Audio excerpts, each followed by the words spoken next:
வணக்கம். நம்ம இங்கிலீஷ் கிளாஸ்ல ப்ரோனவுன்ஸ் அதுதான் பார்த்துட்டு இருக்கோம். அதோட டைப்ஸ் எல்லாமே பார்த்துட்டு இருக்கோம் இல்லையா? சரி, இந்த வீக் என்ன ப்ரோனவுன் பார்க்க போறோம் அப்படின்னா ரிஃப்ளெக்சிவ் ப்ரோனவுன். ரிஃப்ளெக்சிவ் ப்ரோனவுன் அதுதான் நம்ம பார்க்க போறோம். எதெல்லாம் ரிஃப்ளெக்சிவ் ப்ரோனவுன், அது எப்படி ஒரு சென்டென்ஸ்ல வருது அப்படின்றது தான் நம்ம பார்க்க போறோம். இப்போ ரிஃப்ளெக்சிவ் ப்ரோனவுன் யூஸ்வலா எதை ரெஃபர் பண்ணோம்னா, ஏதாவது பர்சன் ஆர் அனிமல் இதெல்லாம் ரெஃபர் பண்ணும். ஆனா அந்த பர்சனோ அனிமலோ எப்படி இருக்கணும் அப்படின்னா, ஒரு வெர்புக்கு அதுதான் சப்ஜெக்டா இருக்கணும். ஒரு சென்டென்ஸ்ல அதுதான் ஒரு வெர்பு வருதுன்னா, வெர்புனா என்னது? ஒரு வினைச்சொல், ஒரு செயலை ஒரு செயல். சரிங்களா? அந்த செயலுக்கு எது சப்ஜெக்டா இருக்கணும்? அதாவது இந்த பர்சன் ஆர் அனிமல் சப்ஜெக்டா இருக்கணும். சரிங்களா? அப்படி இருக்கும் பொழுது அந்த பர்சன் அனிமலை ரெஃபர் பண்றது எதுனா ரிஃப்ளெக்சிவ் ப்ரோனவுன். இப்ப நான் உதாரணத்துக்கு இங்க சொல்றேன் பாருங்க. I packed this by myself. இங்க பேக்டுன்றது வெர்பு. இந்த வெர்புக்கு எது சப்ஜெக்ட்? ஐ இல்லையா? இந்த ஐய ரெஃபர் பண்ணக்கூடியது தான் என்னது? Reflexive pronoun. இந்த ஐய ரெஃபர் பண்ணக்கூடிய ரிஃப்ளெக்சிவ் ப்ரோனவுன் இங்க என்ன அப்படின்னா அந்த சென்டென்ஸ்ல மை செல்ஃப்.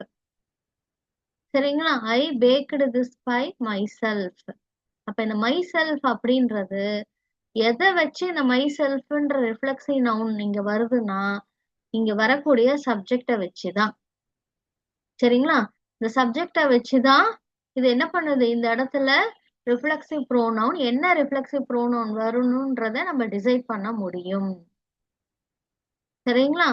அப்ப ஒரு சென்டென்ஸ்ல எது சப்ஜெக்டா இருக்கோ அந்த சப்ஜெக்ட ரெஃபர் பண்ணி தான் நம்மளால என்ன பண்ண முடியும்? இந்த ரிஃப்ளெக்சிவ் ப்ரோனவுனை எழுத முடியும். அதுதான் இங்க சொல்றாங்க. சரிங்களா? இப்ப இதுலயும் பாருங்க, what have you done to your self. இங்க எது ஹைலைட் பண்ணியிருக்க பாருங்க போல்டுல, யூன்றது சப்ஜெக்ட். அப்ப யூவை ரெஃபர் பண்ணக்கூடிய அந்த ரிஃப்ளெக்சிவ் நவுன் எது அப்படின்னா, யூவை வச்சு நம்ம எழுதக்கூடிய ரிஃப்ளெக்சிவ் நவுன் யுவர் செல்ஃப். அடுத்தது she is always admiring herself in the mirror. ஷீன்றது தான் சப்ஜெக்ட். அப்ப இதை ரெஃபர் பண்ணக்கூடிய ப்ரோனவுன் என்னது? Reflexive pronoun herself. Those children are too young to fend for themselves. இந்த சில்ட்ரன்றது தான் என்னது? சப்ஜெக்ட். அப்ப இந்த சப்ஜெக்டை வச்சு நம்ம எழுதக்கூடிய ப்ரோனவுன் ரிஃப்ளெக்சிவ் ப்ரோனவுன் என்னன்னா themselves. சரிங்களா? இப்ப ரிஃப்ளெக்சிவ் ப்ரோனவுன்லயே ரெண்டு விதமான ப்ரோனவுன் இருக்கு. ஒன்னு சிங்குலர் ரிஃப்ளெக்சிவ் ப்ரோனவுன், இன்னொன்னு ப்ளூரல் ரிஃப்ளெக்சிவ் ப்ரோனவுன். எதெல்லாம் singular? Myself, yourself, himself, herself, itself. இதெல்லாம் சிங்குலர். ப்ளூரல்ல ourselves, themselves, yourselves. சரிங்களா? இப்ப இந்த டேபுலர் காலம் பாத்தீங்கன்னா உங்களுக்கு ரொம்ப ஈஸியா புரியும். இப்போ இதெல்லாம் ப்ரோனவுன் இல்லையா? I, we, you, he, she, it, they இதெல்லாம் ப்ரோனவுன் இல்லையா? இப்ப இந்த இதெல்லாம் சப்ஜெக்ட்ல வரணும்.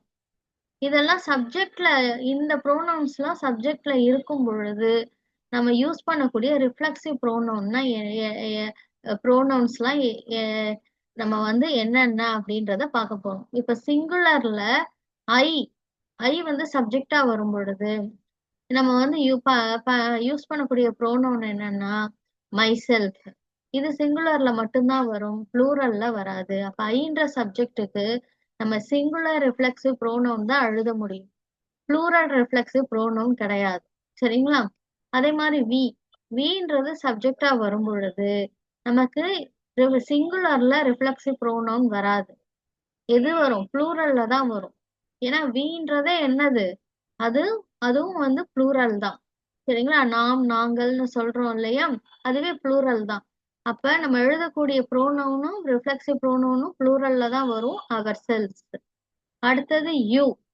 யூவை பொறுத்தவரை பாத்தீங்கன்னா யூ சிங்குலர்லயும் வரும், ப்ளூரல்லயும் வரும். தமிழ்ல என்ன சொல்வீங்க?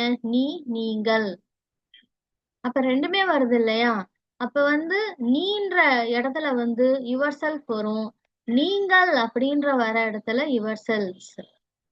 சரிங்களா? அதுக்கு நீங்க சென்டென்ஸ நல்லா தமிழ்ல திங்க் பண்ணி பார்க்கணும். ஒரு இங்கிலீஷ் சென்டென்ஸ் இருக்குன்னா தமிழ்ல திங்க் பண்ணி பார்க்கணும். திங்க் பண்ணி பார்க்கும் பொழுது அந்த இடத்துல யுவர் செல்ஃப் வருமா யுவர் செல்ஃப்ஸ் வருமான்றத உங்களால கரெக்டா ஃபில்அப் பண்ண முடியும்.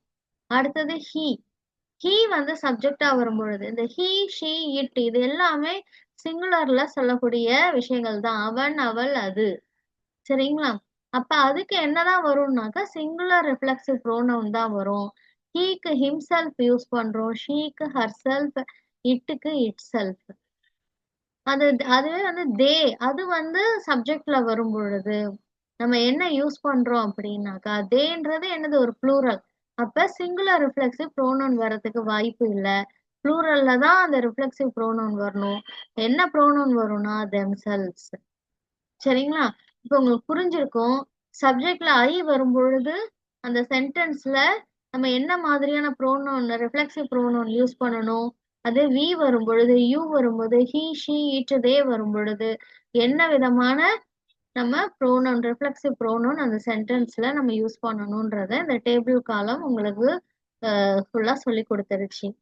இப்போ வந்து எக்ஸசைஸ்க்கு போறோம். ஆஸ் யூஷுவல் வந்து நான் வந்து சென்டென்ஸ் கொடுத்துருக்கேன். இந்த ரிஃப்ளெக்சிவ் ப்ரோனவுனுக்கான எக்ஸசைஸ் இது. இங்க வந்து ஐ திங்க் அது ஓவர் எஸ்டிமேட்டட் டேஷ் இந்த ஃபில் இன் த பிளாங்க்ஸை நீங்க ஃபில்அப் பண்ணணும். சரிங்களா? எதை வச்சு நீங்க இந்த ரிஃப்ளெக்சிவ் ப்ரோனவுனை ஃபில்அப் பண்ணணும்? இந்த சென்டென்ஸ்ல வரக்கூடிய சப்ஜெக்டை வச்சு. சரிங்களா? இந்த சென்டென்ஸ்ல எது சப்ஜெக்டோ அது நல்லா நீங்க பாருங்க கவனிச்சு. அதை வச்சு நீங்க இங்க இடத்துல என்ன ரிஃப்ளெக்சிவ் ப்ரோனவுன் வரும்ன்றத ஃபில்அப் பண்ணி அனுப்புங்க. இதே மாதிரி தான் எல்லா சென்டென்சஸும். சரிங்களா? என்ன பண்ணணும் ஃபர்ஸ்ட் வந்து அந்த டெஃபினேஷன் இருக்கு இல்லைங்களா ரிஃப்ளெக்சிவ் ப்ரோனவுன் அதோட எக்ஸாம்பிள்ஸ் எல்லாமே ரெக்கார்ட் பண்ணி அனுப்புங்க. அதே மாதிரி எழுதியும் அனுப்புங்க. அந்த டேபிளும் நீட்டா ப்ரெசென்ட் பண்ணுங்க கலர் பென்லாம் யூஸ் பண்ணி. அதுக்கப்புறம் அந்த எக்ஸசைஸ் ரிஃப்ளெக்சிவ் ப்ரோனவுனுக்கான எக்ஸசைஸ் சென்டென்ஸ் இருக்கு இல்லையா அதை ஃபில்அப் பண்ணி அதுக்கப்புறம் நீங்க டிரான்ஸ்லேட்டும் பண்ணுங்க. அப்பதான் வந்து அந்த இங்கிலீஷ் டு தமிழ் டிரான்ஸ்லேஷன் பண்ணும் பொழுது நிறைய வெக்காபுலரி வேர்ட்ஸ் வந்து உங்களுக்கு நல்லா உங்களால லேர்ன் பண்ணிக்க முடியும். அதுக்கு தான் இதை சொல்றது. சரிங்களா? தேங்க்யூ.